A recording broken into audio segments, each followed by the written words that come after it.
warahmatullahi wabarakatuh. Bismillahirrahmanirrahim. Innal hamdalillah nahmaduhu wa nasta'inuhu wa nastaghfiruh. Wa na'udzu billahi min syururi anfusina wa min sayyiati a'malina. May yahdihillahu fala mudilla lahu wa may yudlil falan tajida lahu waliyyan mursyida. Asyhadu an la ilaha illallah wahdahu la syarika lah wa asyhadu anna Muhammadan abduhu wa rasuluhu la nabiyya ba'dah. Allahumma shalli ala Muhammad wa ala ali Muhammad kama shallaita ala Ibrahim wa ala ali Ibrahim wa barik ala Muhammad wa ala ali Muhammad kama barakta ala Ibrahim wa ala ali Ibrahim fil alamin innaka Hamidum Majid. Amma ba'du. Ma'asyiral muslimin rahimani wa rahimakumullah, usikum wa nafsiya bi taqwallahi faqad faza man ittaqa. Ibu-ibu, bapak-bapak, adik-adik, para jamaah rahimakumullah, sudah lebih dari 50 judul yang ada di dalam kitab Tauhid itu yang kita buka bersama-sama di majelis taklim di musola ini. Mudah-mudahan Allah memberikan keberkahan ilmu buat kita semuanya ya. Ternyata syahadat kita itu asyhadu an la ilaha illallah wa asyhadu anna Muhammadar Rasulullah. Itu maknanya banyak sekali variasinya. Nah, sekarang ini saya ingin bahas dengan kita semuanya. Di kitab itu urutannya adalah bab yang ke-55. Okay. Bahasa aslinya la yuraddu man sa'ala billah. Di kitab saya juga ada itu. Apa la yuraddu man sa'ala billah? Jangan ditolak orang yang meminta dengan menyebut nama Allah. Tapi nanti di situ ada banyak poin yang dibahas. Cuma judulnya diambilkan dari salah satu dawuhnya Nabi kita Muhammad sallallahu alaihi wasallam. La yuraddu man sa'ala billah. Jangan ditolak kalau ada orang minta tapi orang itu menyebut nama Allah. Loh, kok gampang gitu? Nah, nanti dulu dibahas. Saya mulai dari gini, Pak. Orang yang syahadat seperti kita itu kan mengagungkan Allah ya, mengagungkan, ta'zim. Maka ketika kita membahas mengenai mahabbatullah, mencintai Allah, itu ada mahabbah, cinta yang aspeknya ibadah. Kalau orang tua mencintai anak itu tidak ibadah, anak mencintai orang tua juga tidak. Jenengan hobi senang betul ya, kalau tidak boleh disebut cinta, senang betul ada masakan rawon seperti nanti setelah pengajian. Bener bongkar. Itu tidak ibadah. Tapi begitu mencintai Allah, nah beda. Makanya Nabi pernah menyebut sahabatnya itu dalam satu kesempatan, orang itu cinta sama Allah dan Rasulnya, Allah sama Rasulnya juga cinta sama orang itu. Waduh, rebutan siapa? Lafal hadisnya, la'u'tiyanna rayata ghadan rajulan yuhibbullaha wa rasulahu wa yuhibbuhu wa rasuluhu. Besok pagi itu kata Nabi. Ini salah seorang di antara Anda itu tak tunjuk ya, tak kasih bendera ini. Orang itu cinta sama Allah dan Rasulnya, Allah dan Rasulnya juga cinta sama orang itu. Wah, sahabat itu kan senang, Pak, dicintai Allah dan dia cinta sama Allah. Ini agak panjang tapi saya tidak teruskan, cuma saya ngambil dawuhnya Nabi itu memang orang ada yang dicintai Allah. Mudah-mudahan kita termasuk dicintai Allah SWT, daripada dicintai setan. Iya Pak, jenengan dan saya itu harus mencari cinta, merebut cintanya kepada Allah. Nah begitu ya. Maksud saya kalau orang mencintai Allah itu wujudnya ibadah. Lah kalau ibadah itu ada tadzallul wa ta'zim. Orang itu merendah-rendahkan diri di hadapan Allah sekaligus mengagungkan Allah. Kan begitu ya. Jenengan sholat, jenengan tindak dari rumah ke sini niatnya taklim ya. Itu kemudian ikut berpikir, membantu saya memikirkan ayat-ayat ini, itu juga tadzallul, merendah-rendahkan diri sama Allah, tidak ada apa-apanya, sekaligus takzim, mengagungkan Allah. Maka di bab 55 itu ada judul jangan ditolak orang yang minta dengan menyebut nama Allah. Berarti orang yang menyebut nama Allah itu mengagungkan Allah apa tidak? Oh iya. Saya tambahi kira-kira 3-4 menit berikutnya sebelum ini. Kalau di Islam orang sumpah itu yang dipakai nama siapa? Allah satu-satunya apa boleh digandeng dengan yang lain? Nah, satu-satunya. Kalau Allah satu-satunya, nah, sumpah itu definisinya kan tahqiqul amri au taqiduhu bi dzikrismillahi ta'ala au sifatin min sifatihi. Sumpah itu Pak, meyakinkan satu perkara yang akan dijalani, perkara yang sudah lewat, perkara ada benda dan barang itu hilang, macam-macam lah. Itu untuk meyakinkan itu dengan cara apa? Sumpah, menghadirkan nama Allah. Demi Allah, tidak boleh digandeng demi Allah, demi Rasulullah. Tapi ada enggak orang begitu, demi Allah, demi Rasulullah? Di YouTube ya. Iya, itu maknanya kalau sudah nama Allah dipakai, ta'zim, mengagungkan. Nah kalau mengagungkan orang yang butuh sumpah, nah ini kalau masyarakat bertauhid semuanya, orang menggunakan nama Allah tidak mau Pak main-main itu, karena sudah menghadirkan nama siapa? Allah, dia mengagungkan. Makanya kalau sudah sumpah demi Allah lalu dia mengkhianati sumpahnya, itu bukan hanya dia berbohong, tapi dosa besar itu, melecehkan Allah. Al-istihza'u bisyar'iyyah, orang itu melecehkan, bersenda gurau, dan dipakai nama Allah, sampai itu menyebut nama Allah nggak serius, nggak temenan, dosa. Iya memang ya. Coba orang yang ngerti begitu itu ya, lalu orang mau memangku jabatan disumpah dulu, demi Allah saya bersumpah bahwa saya akan taat pada aturan konstitusi yang macam-macam. Prek kan begitu. Itu tidak boleh ditauhid Pak.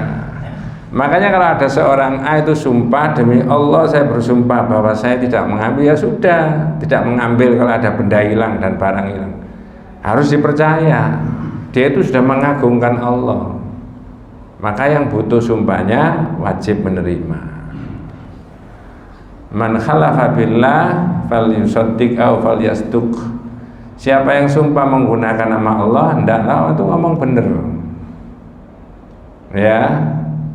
Dan siapa yang sumpah menggunakan Allah, orang lain yang butuh dengan sumpahnya itu, maka hendaknya dia ridho. Karena ini sudah nama Allah. Nah sekarang dari satu hadis Ibnu Umar radhiyallahu anhu yang sekarang ini qala Rasulullah sallallahu alaihi wasallam. Dari Ibnu Umar radhiyallahu anhu, Nabi dawuh satu persatu Pak ya. Apa dawuhnya Nabi? Pertama, monggo. Barang siapa yang meminta dengan menyebut nama Allah, maka berilah. Ya. Apa tadi Pak? Barang siapa yang minta dengan menyebut nama Allah, maka berilah. Apa itu maksudnya orang-orang? Mohon maaf, naudzubillah min dzalik. Orang yang di jalan-jalan itu, assalamualaikum Pak, demi Allah ini apa begitu kira-kira. Kalau masyarakat bertauhid menggunakan nama Allah tidak untuk begitu Pak. tidak untuk sembarangan. Tapi ini kok kata Rasulullah suruh memberi kalau sudah dia menyebut nama Allah. Ya, orang, naudzubillah, orang meminta hanya untuk kepentingan diri sendiri. Karena orang itu, mohon maaf, naudzubillah, malas bekerja, lebih senang begitu. Oleh Nabi tidak boleh. Kalau yang minta untuk itu, ya.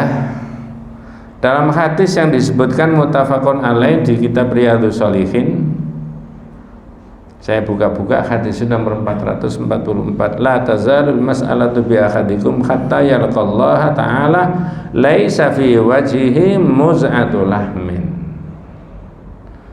Kalau orang senantiasa minta terus ya untuk kepentingan dirinya sendiri, itu besok kata Allah pada hari kiamat itu di wajahnya ini nggak ada dagingnya.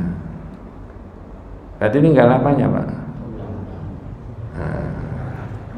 Apa begitu yang sebenarnya? Ya wallahu alam, tapi zahir hadisnya begitu.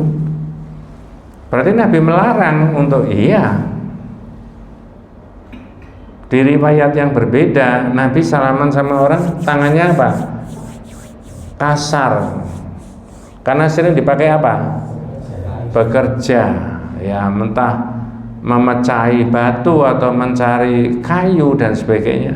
Nabi senang nggak orang yang begitu tuh? Senang. Dari aspek itu berarti Islam itu mendorong orang itu supaya apa? Bekerja. Lah mohon maaf, kadang-kadang masyarakat kita tradisi begitu itu belum terlalu kuat. Tapi kalau jenengan lihat di YouTube luar negeri biasanya bapak-bapak yang udah sepuh itu tetap bekerja, bantu ini terus. Ya tentu saja sesuai dengan kemampuan. Tapi kalau ada orang minta betul, lalu dia menyebut nama Allah, lalu itu untuk kepentingan umat dan masyarakat, oleh Rasulullah tidak boleh ditolak. Jangan ditolak mas orang yang minta begitu itu. Ya, ini ada komplek, ada masyarakat, komunitas baru, tidak ada fasilitas ibadah, lalu orang buat proposal ini. Seyuksianya kalau itu sudah jelas dan jujur. Tauhidnya mengapa? Karena orang itu sudah menyebut nama Allah dan betul-betul ini untuk kepentingan bersama dan ini betul-betul untuk dakwah. Itulah yang kata Nabi tidak boleh diapakan? Ditolak. Tapi bukan yang itu tadi, mohon maaf, bukan yang itu tadi Pak, yang saya sebutkan di awal. Ada orang cerita sama saya, entah betul tanda, mudah-mudahan Allah memudahkan rezekinya orang itu tadi Pak ya.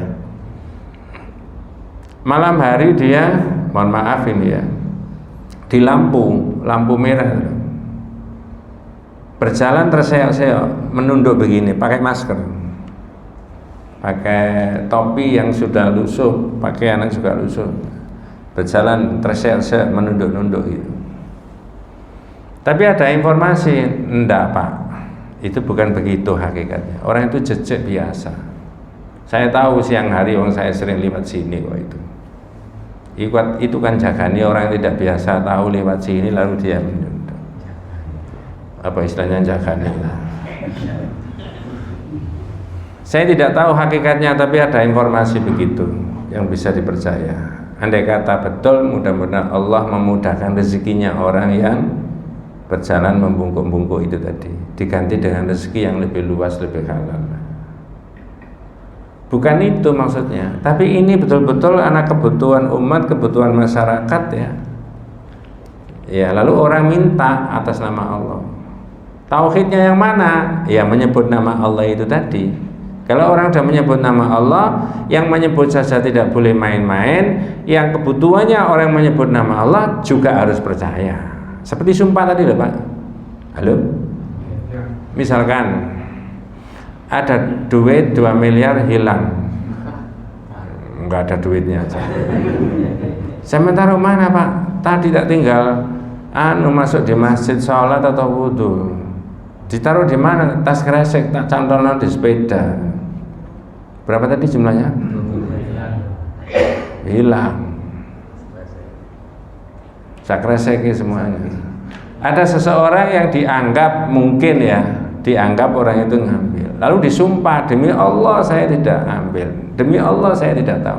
Ya sudah, bebaskan orang ini, jangan dicari-cari. Itu kalau di tauhid loh Pak, karena dia sudah menyebut nama siapa tadi? Allah. Saya pernah di bab 4 berapa dulu itu ya, di 43 itu, masalah halaf itu. Malam yakna bil halafi billah.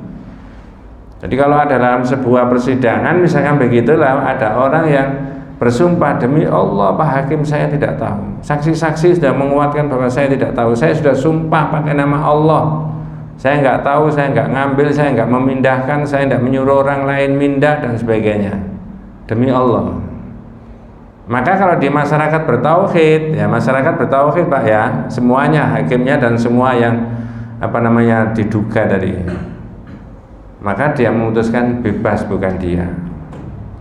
Kata hakimnya, loh enak aja Pak Jaksa gitu aja Pak dibebaskan. Oh sini sudah ngaji tauhid Mas, seperti masyarakat musola amanah itu, nggak mau main-main kalau menggunakan nama Allah. Jadi sumpah demi Allah berarti sudah serius, saya juga begitu, maka tak bebaskan, bukan dia pasti. Loh kok begitu? Oh, nama Allah sudah disebut kok, lain dengan masyarakat yang belum ngaji. Nah kan begitu.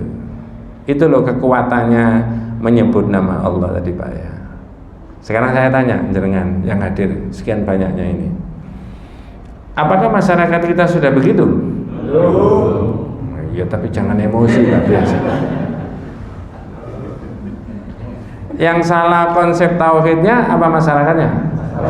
Masyarakat. Andai kata masyarakatnya sudah mau begitu semuanya, kira-kira segala persoalan ini selesai nggak Pak kira-kira Pak? Oh selesai. Coba nikmatnya itu di situ. Ya, ini loh tauhid. Jadi syahadat itu luar biasa. Makanya Rasulullah ngotot, merintah Ali bin Abi Thalib aja, Mu'adz bin Jabal itu juga disuruh berdakwah dengan tauhid dulu. Falyakun awwalu ma tad'uhum ilaihi syahadatu an la ilaha illallah. Pertama kali ajaklah mereka itu syahadat. Fa inhum ata'uka lidzalika fa'alimhum anna Allah aftarada 'alaihim khamsa salawatin fi kulli yawmin wa lailah. Kalau mereka sudah manut, ajarlah mereka itu salat. Jadi syahadat dulu, karena ini fondasi kuat. Tapi mohon maaf, bukan dilafalkan saja, diberi makna-makna yang seperti kita pelajari ini. Itu satu ya. Man sa'ala billah fa'utuhu. Siapa yang memohon atas nama Allah, maka kamu beri. Cuman begini Pak, kalau di masyarakat Islam orang yang sudah mengeluarkan infak, mengeluarkan zakat, tidak ada. Berarti orang minta zakat itu tidak ada. Semuanya sudah mengeluarkan secara baik, transparan, tidak ada yang tidak, makanya nggak ada orang minta. Yang kedua, man ista'adza billahi fa'idhuhu, monggo. Barang siapa yang meminta perlindungan dengan menyebut nama Allah, maka lindungilah. Ya, kembali nama Allah yang disebut sama Nabi. Pak, Bu, saya tolong dilindungi Pak ya, demi Allah saya ini, misalkan begitu ya. Ini serius Pak, atas nama Allah saya minta perlindungan. Apa? Saya difitnah begini, saya dituduh begini, padahal tidak. Maka dalam masyarakat Islam ada kewajiban untuk melindungi orang itu dari tuduhan A, B, C, D macam-macam itu. Harap dilindungi supaya dia tidak terkena ini, itu dan sebagainya. Ya. Sekarang pertanyaannya, kalau kemudian seorang A ini minta perlindungan terhadap sesuatu yang sesuatu tadi wajib bagi dia, wajib ditunaikan, ya. Saya ulangi, kalau seorang A minta perlindungan terhadap sesuatu padahal dia ini wajib melakukan sesuatu tadi, boleh nggak kita melindungi dia supaya dia terbebas dari kewajiban?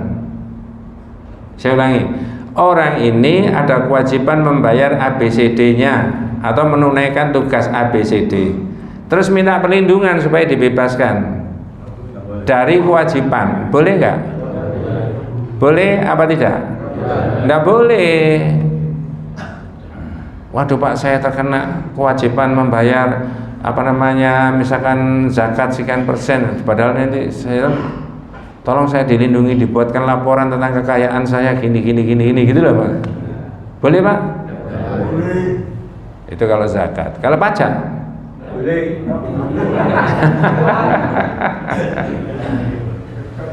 Kalau cara pajak itu merupakan kesepakatan banyak orang, sebenarnya juga tidak boleh Pak. Kewajibanmu, kewajiban perusahaan itu membayar. Saya nggak bisa Mas buat laporan 2 itu, sorry aja ya. Ya, nah, ini kan coba saya, ini bukan ilmu saya Pak ya, tak selipkan. Saya tanya ya, jenengan, pengacara itu pada hakikatnya, mungkin diantara kita atau keluarga kita ada yang sarjana hukum ya, tolong saya dibantu. Pengacara itu pada hakikatnya, apakah A benar-benar niatnya membela orang yang salah, ataukah B dia supaya kliennya tadi ya, apa klien tadi itu sebutannya ya, itu supaya tidak dihukum melebihi dari kemungkinan dia melakukan tindakan kesalahan. Yang A apa yang B? B toh? Prakteknya di masyarakat? Jangan sudah dulu. Mestinya beda apa-apa. Saya nggak boleh itu klien saya itu ya. Itu kolega saya. Itu umat saya. Mau dihukum seberat, nggak ada dihukum seberat-beratnya itu. Sesuai dengan perbuatannya. Jangan seberat-beratnya. Sesuai dengan kejahatan yang dia lakukan. Coba tak cek panjenengan. Ya.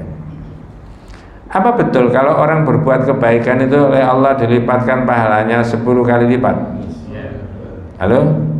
Man jaa bil hasanati falahu asyru amsalihha. Betul Pak ya? Dibalik sekarang. Kalau orang naudzubillah min dzalik berbuat salah dan dosa, apa betul juga dilipatkan apa namanya siksanya atau hukumannya itu 10 kali lipat? Berapa kali lipat? 1. Kalau kebaikan dilipatkan 10 kali lipat, kalau kejahatan, ketidakbaikan 1. Sesuai dengan apa? Perbuatan.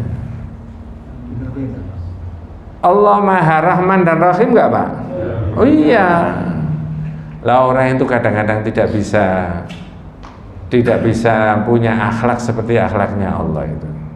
Ya.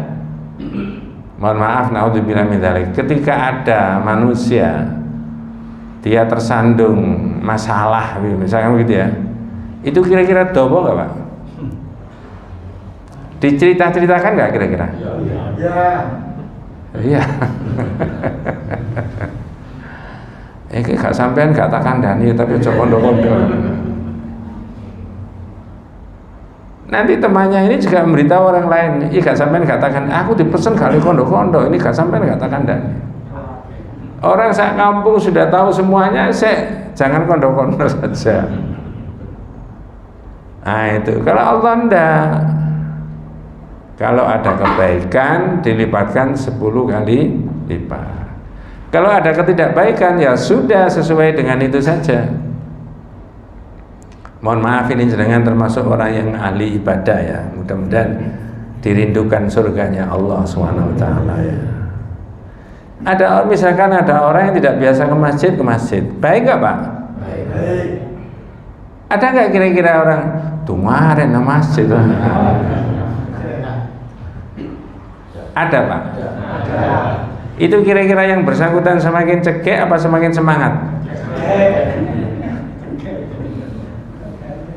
Itu sahabat kita Pak. Kita nggak perlu mendatangi orangnya, nggak perlu orang sudah dengan kesadarannya sendiri ke situ. Jadi saya ulangi, man ista'adza billahi fa'idhuhu, siapa yang minta perlindungan atau dengan menyebut nama Allah maka kamu beri perlindungan. Terkecuali orang itu wajib untuk melakukan satu kewajiban lalu kita suruh melindungi supaya bebas dari kewajiban. Itu tidak boleh, ya. Kemudian juga tidak boleh melindungi dari apa namanya, ketika orang itu bersekongkol dalam satu kejahatan, ya, judi, itu itu kan meracuni kehidupan. Betul ya? Ya. Lalu ini ada jaringan itu, lalu kita disuruh melindungi.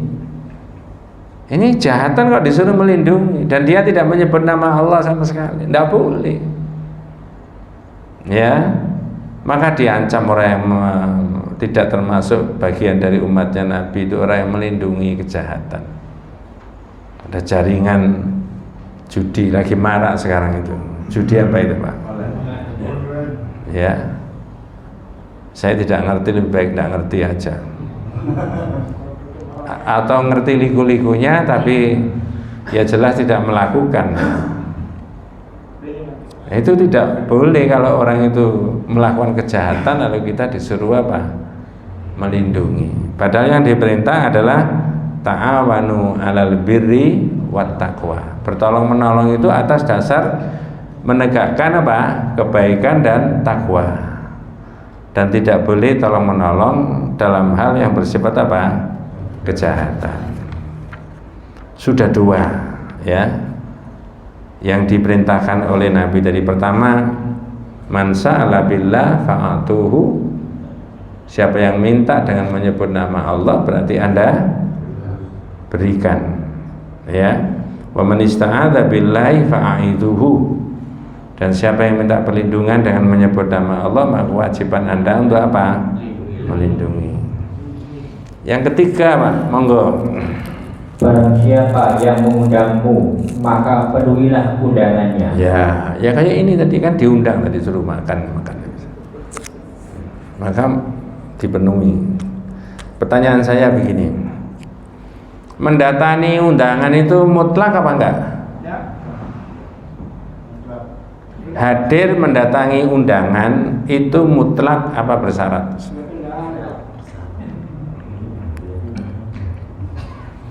Dalam sebuah manda'akum fa'ajibuhum, siapa yang ngundang kamu maka kamu penuhi, kamu datang di situ. Ya. Di dalam kesempatan yang berbeda wa jawabul ijabati da'wa fi kulli da'watin. Jadi ada yang dianggap sunnah memenuhi undangan, wa jumhur ahlul ilmi annaha mustahabbah illa da'watul arus fa innaha wajibatun. Jadi yang ditekankan dari sekian banyak undangan untuk hadir itu kalau ada undangan apa? Manten. Mengapa kok undangan manten itu ditekankan untuk bisa datang? Karena saksi menyaksikan seorang A sama seorang B sudah menikah, supaya tidak timbul apa? Fitnah. Ya ini berlaku untuk anak-anak dan adik-adik kita, tidak berlaku buat panjenengan karena sudah lewat. Kecuali kalau zaman dulu, maksudnya kecuali kalau zaman dulu jangan undang yang lain bisa datang ya. Tapi ada keterangan begini, Pak, wa ayyushtarat bidzalika syurut. Jadi memenuhi undangan itu ada beberapa syarat, tidak mutlak dalam kitab tauhid tadi. Apa syurutnya, syarat-syaratnya? Ayyakuna da'i mimman la yajib hijratu aw yusannu. Kalau yang undang itu, ya mohon maaf, naudzubillah, bukan orang yang dikucilkan karena kejahatannya. Jadi mohon maaf kalau ada orang diputus di pengadilan bahwa orang ini fasik, orang ini jahat, orang ini apa ya semacam-macam lah. Maka kita mendatangi undangan tadi tidaklah bagian dari seperti yang disebutkan tadi, tidak mutlak. Ya. Supaya orang itu bisa mengambil pelajaran, kenapa orang tidak datang semuanya padahal saya yang mengundang. Ternyata orang itu fasik, orang itu banyak. Nah saya panjenengan ini termasuk komunitas orang-orang yang ahlul ilmi, ahlul ibadah ya, maka tidak kena itu tadi. Yang kedua, alla yakuna hunaka mungkarun fi makani dakwah. Kalau diundang ke sana, Pak, misalkan ya, terus di sana itu ada kemungkaran. Misalkan apa ya, ada naudzubillah ikhtilat, campur laki perempuan. Ada mungkin ada syarab apa, minuman apa? Keras. Miran santika itu. Apa miran santika itu? Ya. Iya. Tapi banyak orang sudah tobat itu, Pak. Alhamdulillah itu. Lalu cerita-cerita, dulu aku suka padamu. Nah, itu. Enggak, itu intermezzo. Di sana ada disiapkan minum-minuman. Lalu kita datang, boleh nggak, Pak? Kata ini tidak boleh. Ada kemungkaran, Mas, di sana, enggak datang. Ah, di situ loh. Ada kemungkaran, ada perjudian misalkan. Tapi kalau umat Islam bisa memegangi dan memedomani ini, orang bisa mengambil pelajaran. Kenapa ya saya kok ngundang banyak nggak datang? Oh, ternyata di acara saya itu ada kemungkaran dan tradisinya masyarakat di sini itu tidak begitu. Kan begitu. Bisa mengambil apa? Dirinya sendiri itu loh. Bisa mengevaluasi diri. Kenapa kok tidak ada yang datang? Saya diceritain ke anak saya di Malang gitu ya. Dia apa namanya?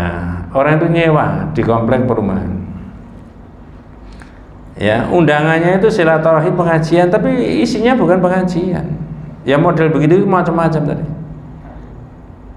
Nah, kompak maka masyarakat yang ada di komplek perumahan itu karena perumahan itu sudah didesain perumahan muslim ya. Nggak ada yang datang. Nggak ada yang datang. Nah, di situ ya. Kemudian yang ketiga syaratnya yang ayyakuna da'i musliman. Kalau yang ngundang itu muslim. Karena ada kewajiban muslim yang satu dengan yang lain itu. Salah satunya adalah kalau diundang apa? Kita wajib apa? Datang. Kalau berpapasan ketemu, idza laqitahu fasallim alaihi. Menyampaikan apa? Salam. Itu loh orang Islam itu. Salamnya gimana, Pak? Ketemu gimana?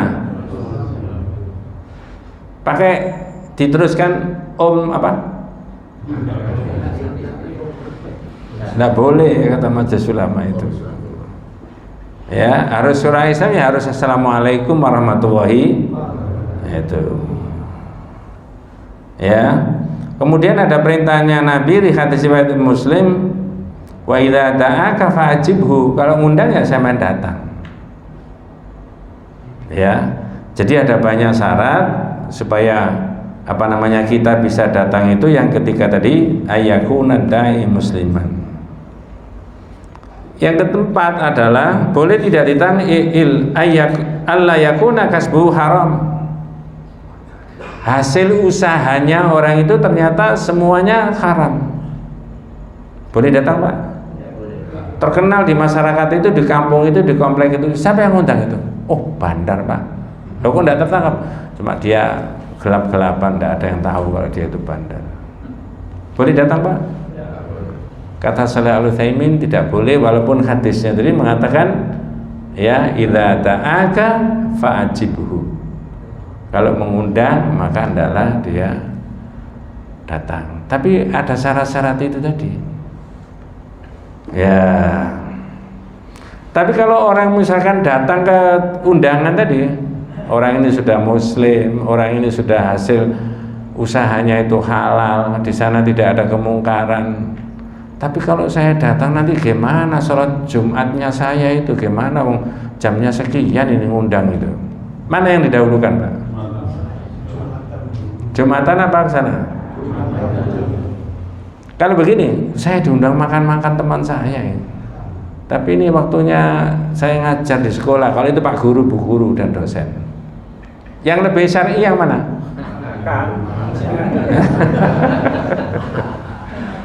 Ngaco banget.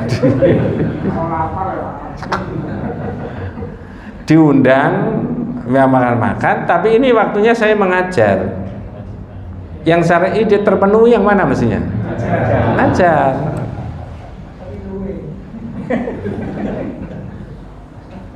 Ya, habis itu datang ke sana ternyata sudah habis, ya biar tidak apa-apa, nasib. Ya sama dengan begini, saya sering kali tuh diundang, tapi waktunya pengajian.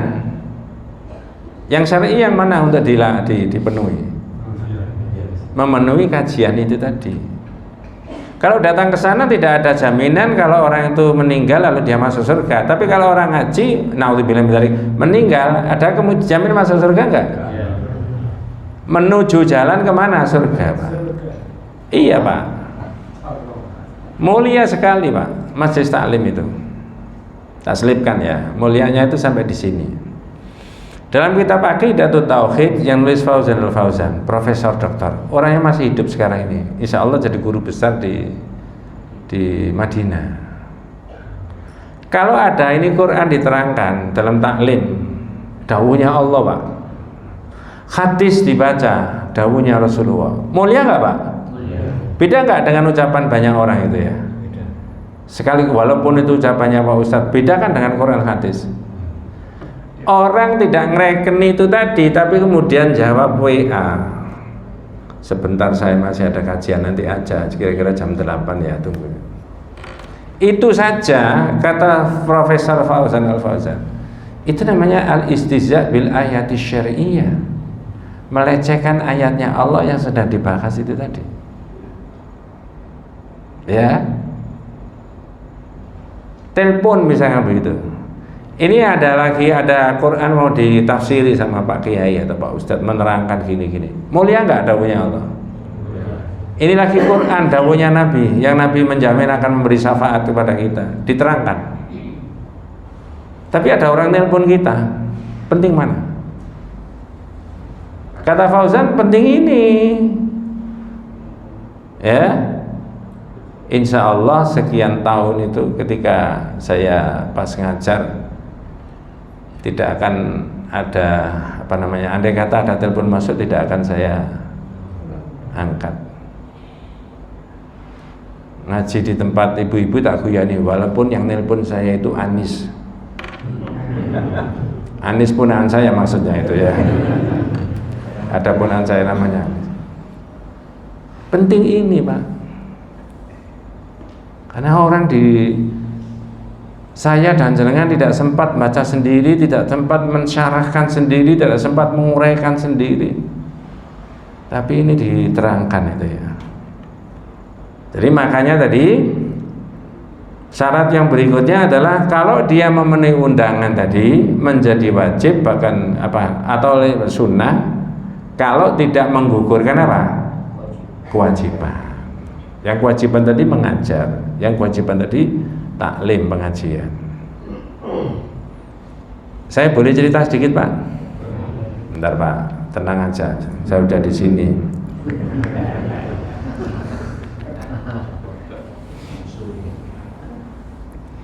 Ada 100 tahun yang lalu itu ada cerita di masyarakat kita. Seorang kiai Jawa. Putranya sakit, opname di rumah sakit. Ya tentu saja fasilitasnya 100 tahun tidak seperti sekarang. Begitu sakit ditunggui sama Pak Kiai sama istrinya Bu Nyai. Pakai istilah begitu ya. Tiba-tiba sudah datang waktunya, jamnya, hari, tanggalnya ngaji, dakwah. Apa yang dilakukan Pak Kiai? Bu, dia bilang sama istrinya, anak kita kan sakit. Ditunggui 2 orang, ya tetap sakit. Ditunggui 1 orang, ya tetap sakit. Sudah ada Pak Dokter, sudah ada perawat. Ibu saja yang nunggui hari ini, saya tak dakwah, saya tak ngaji. Bener nggak, Pak? Ternyata sikapnya Pak Kiai kayak begini, ini Pak Kiai punya warisan luar biasa, Pak. Sampai 2024 tanggal 20 sekarang berapa itu? 28 Juni. Luar biasa. Nggak ada orang pribadi bisa mewarisi kayak warisannya Pak Kiai. Ya, saya kadang-kadang kalau cerita begitu itu dan itu benar. Saya tidak fanatik, saya tidak ya fanatik ya sama Pak Kiai, enggak, itu manusia biasa. Ada cerita yang lain, Pak. Kapan hari sudah saya terangkan di sini. Pagi-pagi Pak Kiai itu ngambil kentongan dipukul. Kentongan itu apa? Bunyinya apa bunyinya? Yang dibuat dari pring itu Pak ya, dilubangi. Orang datang semuanya. Nah, zaman itu berbeda dengan sekarang Pak, 100 tahun yang lalu kok. Ada apa Pak Kiai? Ternyata apa? Cingkirnya Pak Kiai, gelasnya Pak Kiai, toplesnya, meja kursinya, itu kan harta benda saat itu ya. Ya. Sudah di luar semuanya. Mau tak jual ini, siapa yang mau beli? Tuh Pak Kiai punya hutang? Enggak punya hutang saya. Mau membayari guru ngaji di Langkar itu loh, enggak punya uang, ini tak jual. Ya, akhirnya dibeli Pak sama masyarakat. Setelah dibeli, dimasukkan lagi sama orang-orang kampung. Loh kok tidak dibawa pulang, wong sudah dibeli. Enggak Pak Kiai, ini kembalikan aja ke Pak Kiai, sudah saya ganti dengan duitnya tadi untuk bayar guru apa? Ternyata Pak Kiai itu tadi sama cerita yang pertama sama yang kedua tadi. Ada tinggalannya banyak sekali. Kadang-kadang saya sendiri ngukur diri saya sendiri Pak. Mudah-mudahan Allah ridho dengan kegiatan kita ini Pak ya. Saya juga diridhoi, panjenengan juga diridhoi. Ada muridnya Pak Kiai disuruh dakwah luar kota, budal ke stasiun. Sampai di stasiun kereta apinya ada budal, terlambat. Dia balik ke Pak Kiai.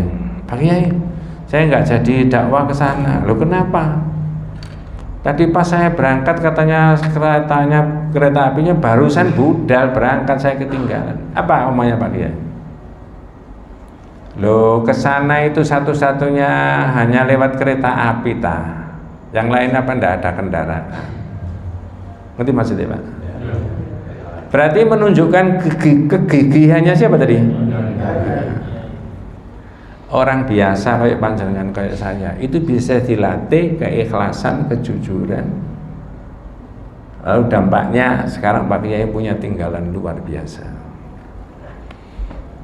Saya mencari sendiri kiainya itu tadi sudah meninggal. Saya Atia. Masya Allah ya. Ya. Syarat berikutnya mendatangi undangan itu kalau tidak kemudian orang yang datang memenuhi undangan tadi mandorotnya lebih berat. Saya tahu ada semua undangan sampai ke saya, tapi saya nggak bisa naik motor, nggak bisa naik mobil, jauh sekali, nggak mungkin saya jalan, nggak datang. Kalau saya datang, mandorotnya lebih besar buat saya. Apalagi saya baru sehat dari sakit misalkan. Jadi tidak mutlak Pak, orang boleh menimbang-nimbang itu tadi. Ya, nah, jenengan dan saya bisa menselaraskan apa yang kita lakukan dengan apa yang ada di dalam hadis. Yang keempat, man sana'a ilaikum ma'rufan fakafi'uhu. Monggo. Barang siapa yang berbuat kebaikan kepadamu, maka balas kebaikannya itu dengan yang sebanding atau lebih baik. Ya, saya ini bukan buka HP untuk WA, tapi buka ayat Al-Quran Pak ya, supaya tidak salah paham. Orang itu lebih baik hati-hati supaya tidak orang lain salah. Misalkan, boleh saya terangkan Pak? Saya ini punya adik perempuan di desa, tapi orang Sepanjang kan tidak tahu kalau itu adik saya. Ngerti maksud saya?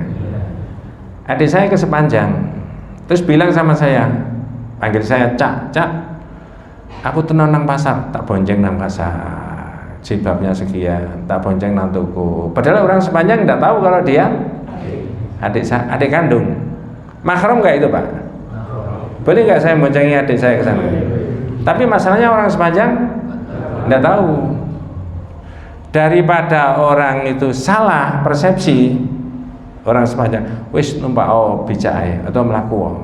Loh, saya kan nggak apa-apa. Iya, tapi orang sini tuh nggak tahu kalau kamu adikku. Daripada nanti orang itu salah. Ngerti maksudnya? Seudon. Kan mungkin aja begitu tak boncengi ngalor ngidul, kemudian waduh, Pak Ustadz oleh mana? Ya, kan clear. Misalkan begitu. Nah, makanya tadi saya setiap ngaji kalau saya buka HP maka tak terangkan saya buka ayat, bukan untuk lihat siapa saja yang masuk WA Anda. Ya, karena beberapa grup itu sudah tak arsip, tidak akan muncul di sini, tapi saya tidak kelihatan di situ, saya tidak keluar. Ya. Wa man sana ilaikum ma'rufan fakafi'uhu. Monggo, barang siapa yang berbuat baik, barang siapa yang berbuat baik kepadamu maka balaslah kebaikannya itu dengan yang sebanding atau lebih baik. Iya. Jadi balaslah dengan yang sebanding atau yang lebih. Orang datang Pak ya, dia bilang gini sama sampean, sama saya, Assalamualaikum. Jawabannya minimal apa?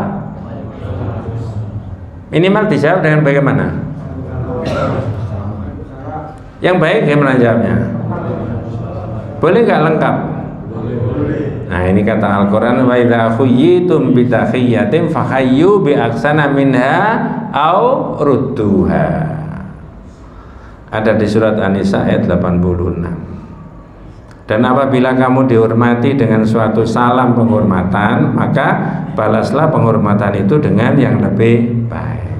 Assalamualaikum, jawablah waalaikumsalam warahmatullahi wabarakatuh. Ya, atau balaslah penghormatan itu yang sepadan dengan yang dia sampaikan tadi. Apa sajalah. Islam itu mengajarkan begitu, Nabi itu juga begitu. Nah, jangan niru saya, tapi saya punya tips kalau itu dianggap baik. Ketika ada orang mengantar saya sampai di rumah, andai kata naik mobil, apa namanya? Gojek atau yang mobil itu apa? Grab. Saya tidak kemudian orangnya itu belum balik, kemudian saya ngunci pagar, saya masuk, saya biarkan orang itu balik mobil sendiri. Enggak. Saya tunggu sampai orang itu apa? Balik. Mungkin ada 1-2 kalimat yang saya sebutkan, Pak, walaupun dia sudah tahu tadi lewat situ, dengan lurus saja, nanti pas di situ belok kanan. Kalau terus nggak ada jalan. Ya tergantung bagaimana lingkungan kita. Terima kasih Pak ya, walaupun kita bayar ya. Nabi itu loh ngajari sampai kayak begitu. Wa idza faman sana ilaikum ma'rufan fakafi'uhu. Siapa yang berbuat kebaikan kepadamu maka balaslah setimpal dengan atau sepadan dengan apa yang dia berbuat baik tadi. Islam itu begitu ngajar. Kalau semuanya bisa begitu kan suasana umat Islam ini jadi bagus Pak ya. Ya. Tapi wong Jawa saja itu sudah bagus menurut saya. Bu, pinara. Padahal pinara itu apa? Padahal masih di mana ini? Disuruh apa? Bu, pinara. Padahal pinara itu apa? Duduk kan? Mampir. Pinara itu duduk. Loh, di jalan kok disuruh duduk? Maksudnya masuk, nanti kalau sudah masuk tanpa saya perintah, tanpa saya minta, silakan duduk. Ada anak kecil ditanya, Mas, saya mau tahu tadi Pak Najib, duko itu apa? Iku Surabaya Pak. Duko itu apa? Marah. Mas, kamu tahu Pak Bambang misalnya? Duka Pak. Duka itu apa? Marah. Lu kok marah? Maksudnya saya siap dimarahi wong saya tidak tahu. Saya siap didukani, dimarahi. Duka nyuwun duka. Ini perlu pelajaran bahasa Jawa. Itu Nabi memerintahkan fa'ilam tajidu ma tukafi'unahu fad'uhu lahu hatta taro anakum qad kafa'tumuhu. Monggo. Kalau sampai tidak punya untuk bisa jika kamu tidak mendapatkan sesuatu untuk membalas kebaikannya, maka doakanlah untuknya dengan sungguh-sungguh. Ya. Jadi kan masih ingat ada orang yang cacat lagi miskin, terus oleh malaikat didoakan, diobati, sembuh, ya. Terus yang satu diberi unta, yang satu diberi apa? Sapi, yang satu diberi apa? Kambing. Apa sikapnya malaikat setelah memberi tadi? Barakallahu laka fiha. Pak, ini tak kasih modal, mudah-mudahan sampai diberi apa? Keberkahan. Itu malaikat memberi saja dengan begitu. Nah, ini perintahnya Nabi, kalau kita tidak punya untuk bisa memberi kepada seseorang, maka apa? Disuruh apa? Doakan aja. Sehingga orang itu ngerti bahwa itu ini kan komunikasi, Pak. Jadi variasinya makna dari hadis ini macam-macam. Termasuk itu tadi, hubungan antar individu, antar manusia. Nah, saya rasa begitu. Nanti kita lanjutkan bab berikutnya. Bab berikutnya itu bab 56 itu la yus'alu biwajhillahi illal jannah. Itu menyebut wajah Allah. Nanti kita gandeng bab 68 aja. 67. Yang 57 itu yang saya rasa perlu buat kita. Apa 57? Ucapan. Jadi ternyata orang ngomong, wah umpamanya ini. Nah itu dibahas di tauhid, Pak. Ada anak kecil nyabrang, ternyata kepleset jatuh. Oh, mamane mau gak metu kan. Nah, itu loh maksudnya. Ada enggak orang ngomong gitu, Pak? Ada. Banyak apa sedikit? Banyak. Orangnya ikut ngaji? Ya. Nanti dibahas. Kalau diundang ahli kitab itu boleh hadir nggak? Kenapa? Diundang ahli kitab itu boleh hadir nggak? Apa? Ahli? Ahli kitab. Oh, tergantung. Kalau tidak ada maksiatnya seperti itu tidak apa-apa. Tapi hukumnya tidak sampai wajib seperti yang undang itu orang muslim. Kalau orang muslim aja hadisnya. Pak, kalau diundang istighosah, tapi dia itu orang. Kalau tidak usah disebutkan kelompok dan golongannya. Kalau itu kemudian disinyalir bahwa di situ ada kemaksiatan, ada syirik, ada kebid'ahan, menurut Al-Utsaimin boleh tidak datang. Boleh tidak datang. Seperti kemarin sudah saya terangkan itu. Tapi tidak di sini. Ya, nanti lain kali. Mudah-mudahan Allah Subhanahu wa taala memberikan rahmat barokah hidayah kepada kita semuanya. Hadanallahu wa iyyakum ajmain. Kita tutup dengan doa kafaratul majlis. Subhanakallahumma wa bihamdika asyhadu an la ilaha illa anta astaghfiruka wa atubu ilaik. Assalamualaikum warahmatullahi wabarakatuh.